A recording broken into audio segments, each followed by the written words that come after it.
So what is up, guys? Nick here, helping you to master your technology. Now when I say price point, I'm talking about like if you pick up a used or last year iPhone 15 Pro, it's going to come in at around $800 or so versus an initial launch price of $1,000. This one right here, brand new, is going to be around that same price.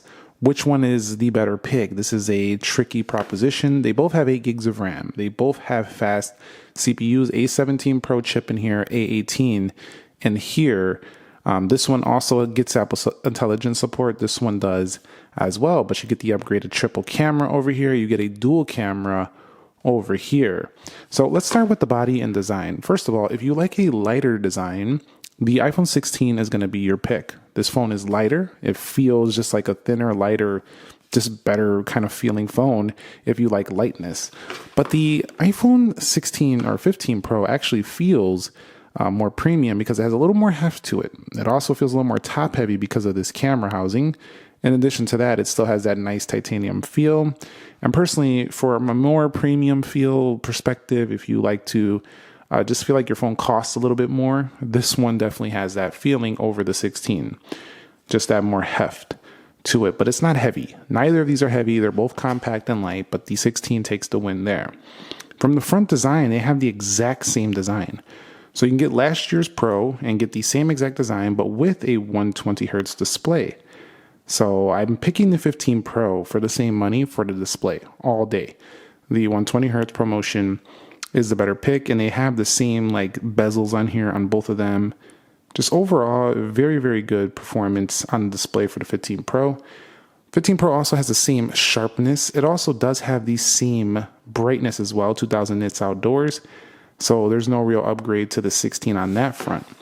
So if you've been wanting a Pro and you didn't want to pay over $1,000, you could just get this instead of the iPhone 16 and you'll be on your way in terms of a Pro, but without a certain few features like the camera control button. What about design? Which one looks better? Well, some people are going to think the iPhone 15 Pro looks better with its triple camera setup, with its more pro look to it.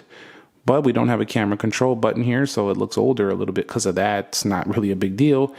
But you also have the action button on this phone from last year. So the upgrades to the 16 from a 15 Pro are nil to none. There's not really much of anything. This phone also has USB-C, just like the iPhone 16. So the iPhone 16 has the action button though. So if you wanted a base iPhone with an action button, this one's still pretty decent. From a design perspective, though, it comes down to subjective preference. Personally, though, I think for the same money, the 15 Pro looks more premium than the iPhone 16. So I'd pick this if you could find it at the same price over this, just because it looks and feels nicer than the iPhone 16. But the 16 is great for a base model if you want a brand new phone and you don't want to look for some 15 Pro that you can't find at the store, for example. Well, I said earlier that the bezels are nearly the same on both.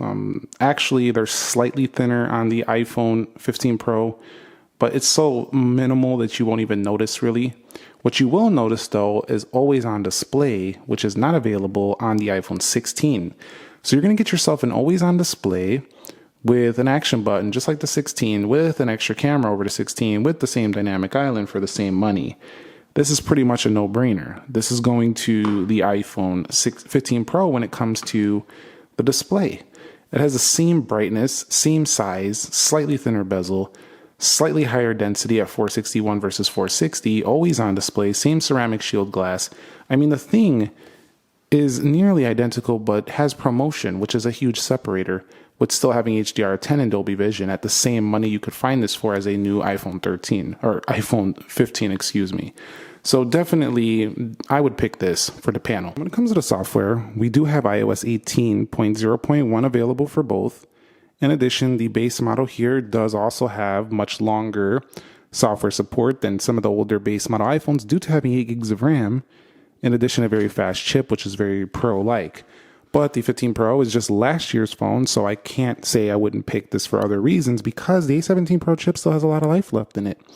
In addition, a lot of speed here with the A17 Pro chip, so this is a performance beast as well. So for basic everyday performance and maybe an extra year or less software update, I'll probably pick the iPhone 16 base. But for real world usage performance, I'm picking the iPhone 15 Pro because the 120 hertz ProMotion, along with a very fast A17 Pro chip, makes the iPhone 15 Pro feel more fluid and snappier looking than the iPhone 16. So I'm picking the 15 Pro for that area. So that's my pick between these two. Talking about the battery life though, I do think you're getting a better battery life on the newer iPhone 16. I find that the battery life on the iPhone 15 Pro was never my favorite. It was improved over 14 Pro and definitely usable throughout the day. However, these newer 16s are just doing really well for even the base model versions. They're just a little bit better than last year's phones. So I'm picking the 16 in the area of battery. It just seems to have a little bit more longevity. And what I find is that the base models usually tend to perform a little bit better than the base level Pros. Maybe the 60 hertz is why, I'm not sure, but these like with less refresh rate display phones, they usually last a little bit longer on a charge for some reason. But definitely the 16 I'm going with for battery life. So from the speaker phone performance, the iPhone 15 Pro is about a decibel louder, which is not drastic, but it's something. So I'm picking the 15 Pro if I make a lot of speakerphone calls, or I like to listen to audio from my phone. It also sounds a little richer at the highs, and at the mids, it's not too different. At the lows, doesn't really matter too much. I really care about how it sounds when it's at full blast, and it sounds a little bit better on the 15 Pro. Also, this does have very fast Bluetooth on both of these, and they both have emergency SOS features, so that's a really good thing for both of them. However, the smaller 3274 versus 3561 battery means that the iPhone 16 will allow you to make a little bit longer of a phone call before the battery kicks out. So that's again an area where the battery life kind of matters, to me on this phone over here. In addition, we have 6E Wi-Fi over here and 7 on this side. So this is a little bit more up to date with that standard. But the USB-C is a Type 2.0, which is not great for the iPhone 16. This is a Type 3.2. Both of them do have display ports though, so you can plug these into a monitor and they can be used to kind of like show the phone on the screen. Also with Sequoia macOS, you can also just beam these up to the Mac as well if you have one of those. So that's not a big issue either.